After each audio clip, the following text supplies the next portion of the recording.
আমাদের আশেপাশে কতগুলা খারাপ প্রকৃতির কতগুলো মহিলা আছে যারা নাকি সারাদিন খেয়ে দিয়ে কোনো কাজ নাই, অন্যদেরকে নিয়ে সমালোচনা করা ছাড়া। এরা প্রথমে কী করেন জানেন? প্রথমে আপনাকে পা থেকে শুরু করে মাথা পর্যন্ত খুব ভালো করে খেয়াল করে দেখবে।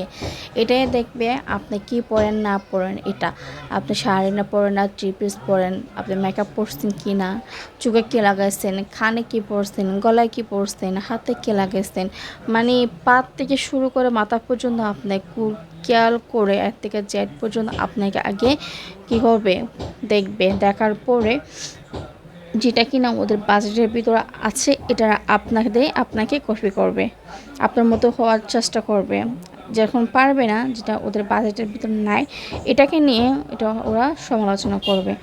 আর আমার কথা হচ্ছে, বোনরা তোরা যদি নিজেরা ভালো হতি তাহলে অন্যকে নিয়ে কথা বলা এটা তোদেরকে মানাইতো।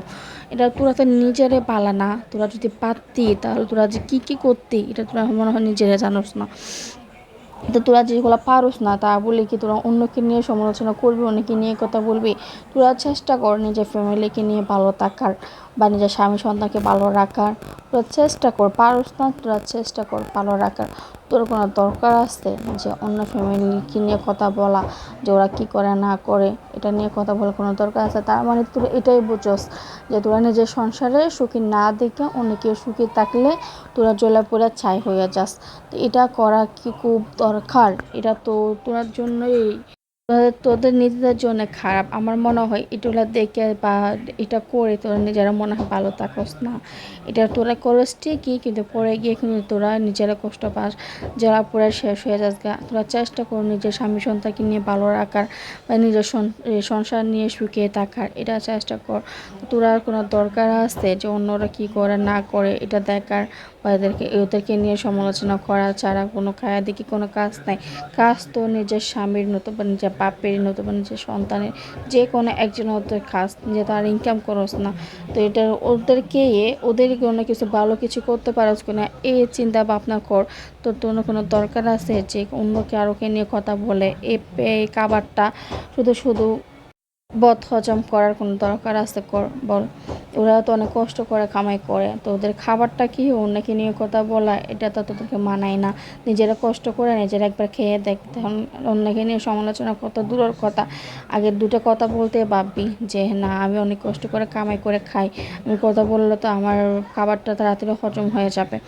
তো যাই হোক, কিছু টাইপের মহিলাদেরকে নিয়ে যত কথা বলবে না তো আরও মন মানসিকতা ভালো হবে, খারাপ হবে।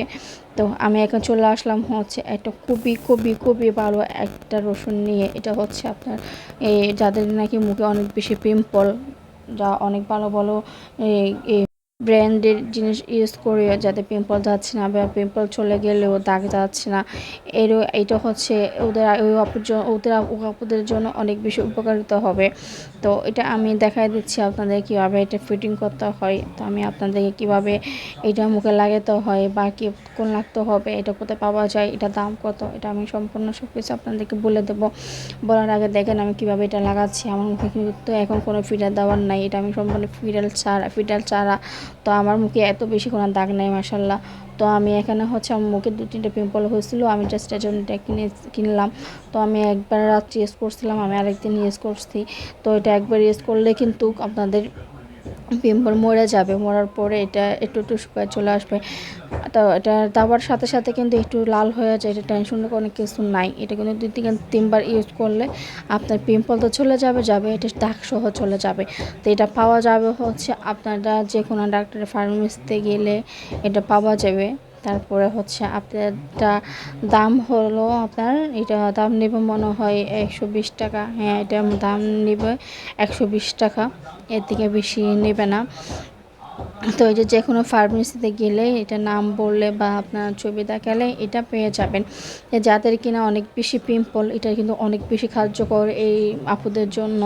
এটা আপনারা আমি জানি যে আপনারা হচ্ছে অনেক ভালো ভালো ব্র্যান্ডের জিনিস ইউজ করছেন। তো আপনারা একবার হলেও এই জিনিসটা ব্যবহার করে দেখবেন, যদি চলে যায় তাহলে আমাকে একটা কমেন্ট করে জানাতে ভুলবেন না। তো তো আপনারা তো দেখতে পারলেন আমি আজকে কোনো রান্নাবান্না ভিডিও নিয়ে চলে আসিনি, আমি আজকে ঘোরাফেরা একটা ভিডিও নিয়ে চলে আসলাম। তো আমি চলে যাব হচ্ছে এখন ভিডিওতে। Hello, this is Ayesha, I come to my channel. আপনারা কেমন আছেন? আশা করি অনেক বেশি ভালো আছেন। আমি ভালো আছি আলহামদুলিল্লাহ, আপনাদের দোয়াই।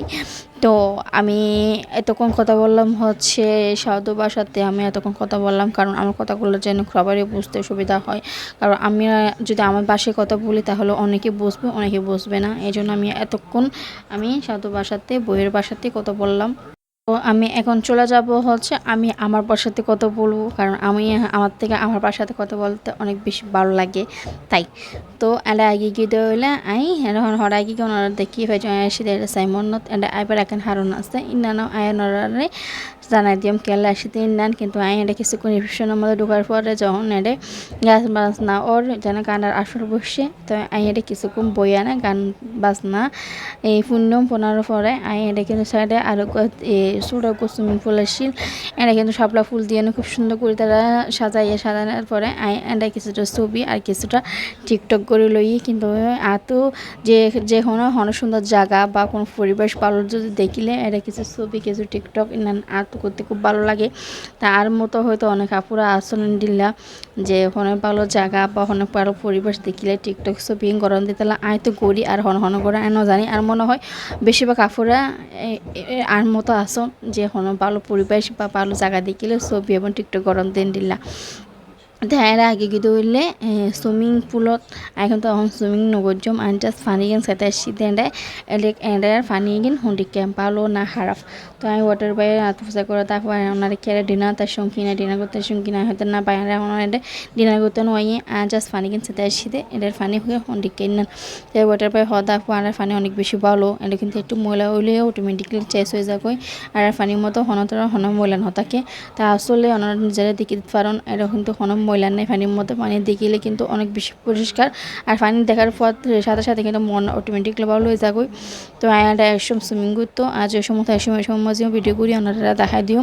তো এটা আগে গিয়ে হইলে এই চা খাইতে আগে গই চা যখন চা হাতে আসি তখন কিন্তু অনার ভাই আর দেন টুকুন দিয়ে আর হতেন যে অনেক কেন লই পারলা। তো আমি অনেক ভাবে চিন্তি আনে এনতে ওয়ারের না তুলি লইম তোলার পরে লেখা আছে হইলে চা, কিন্তু দুর্ভাগ্য বিষয় এটা কোনো চা পাবো না যা। তো আমি কুলকফি লইলি তো কফির দাম লইয়া তো হইলে 220 টাকা। তো আমি এবার কফি খাইতে এখন চাইম বইতে আই হইলে কিছু শুকনা বাজার করা ফুরিব বাসাল্লা ইনাল্লাই। তো এটা আগে গিয়ে আই স্বপ্নের মধ্যে আই লইম হইলে কিছু বিস্কিট নুডলস আর মায়ালে কিছু চকলেট আর হইলে তেল শেষগুলো বেশি তেল। তো আর আজ এই ভিডিও এই পর্যন্ত। আর ভিডিও ভালো লাগিলে অনেক বিগুণ কমেন্ট করে জানাইবেন। অনেক বিগুণ ভালো থাকবেন, সুস্থ থাকবেন। আল্লাহ হাফিজ, আসসালামু আলাইকুম।